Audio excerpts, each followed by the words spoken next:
श्री सुखदेव जी बोले, हे राजा परीक्षित, एक बार देवराज इंद्र के मन में दुराचार उत्पन्न हो गया। उसके मन में गौतम ऋषि की स्त्री अहिल्या को देखकर उसके साथ व्यभिचार करने की इच्छा उत्पन्न हुई, किंतु ऋषि के तेज से भयभीत होने के कारण उनके घर न जा सके।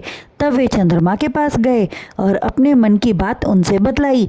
देवराज ने उन्हें मुर्गा बनकर असमय बाघ बोलने देने के लिए प्रेरित किया।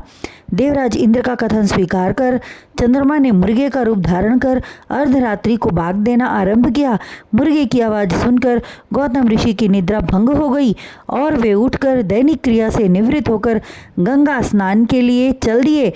गौतम ऋषि को आश्रम से निकलकर बाहर जाते हुए देखकर देवराज इंद्र ने गौतम ऋषि का वेश धारण कर अहिल्या के पास जाकर भोग किया, किंतु अहिल्या को शीघ्र ही यह ज्ञात हो गया कि इस समय मेरे साथ भोग करने वाला प्राणी मेरा पति नहीं है। सो वह अत्यंत क्रोधित हुई और उसे फटकार कर बोली, अरे दुष्ट नीच प्रवृत्ति वाले, तू कौन है? चल निकल कर भाग जा यहाँ से। अहिल्या के वचनों को सुनकर इंद्र आश्रम से बाहर निकले, किंतु उसी समय वापस आते हुए द्वार पर गौतम ऋषि मिल गए, जो अधिक रात्रि होने का अनुमान कर मार्ग से लौट आए और इंद्र को देखते ही बोले, अरे इंद्र, तूने अति सुंदर इंद्राणी एवं अप्सराओं के होते हुए ऋषि पत्नी से आकर भोग किया।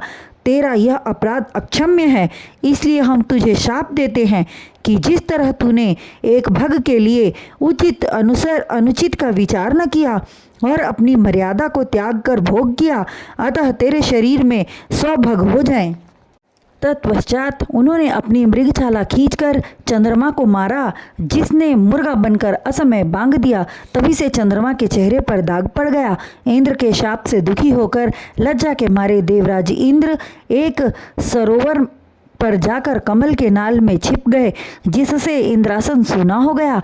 तब ऋषियों ने राजा पुरुरवा को वंश में उत्पन्न राजा नहुष को इंद्रासन का स्वामी बना दिया। इंद्र का पद प्राप्त करने के पश्चात राजा नहुष ने इंद्राणी को अपना बनाने का विचार किया, क्योंकि वह अति सुंदर थी। तब इंद्राणी ने देवगुरु बृहस्पति के कथनानुसार राजा नहुष के पास संदेश भिजवाया कि यदि वे पालकी में बैठकर सप्तर्षियों से उठवाकर मेरे पास आए, तब मैं उनके साथ रहूंगी। राजा नहुष इंद्राणी पर मोहित थे। उसकी बात मानकर ऋषियों से पालकी उठवाकर चले। ऋषि जन पालकी उठाकर धीरे धीरे चल रहे थे। तब नहुष ने उन्हें लात मारकर सर्प सर्प कहा, अर्थात जल्दी चलो जल्दी चलो। इस पर ऋषियों ने क्रोधित होकर उसे शाप दे दिया, अरे दुष्ट, तू सर्प सर्प कहता है, इसलिए तू शीघ्र सर्प हो जा। ऋषियों के शाप से वह सर्प होकर पृथ्वी पर गिर पड़ा। तत्पश्चात कमलनाल से बाहर निकलकर इंद्र ने एक यज्ञ किया, जिससे उसकी भगें नेत्रों के समान गुणकारी हो गई।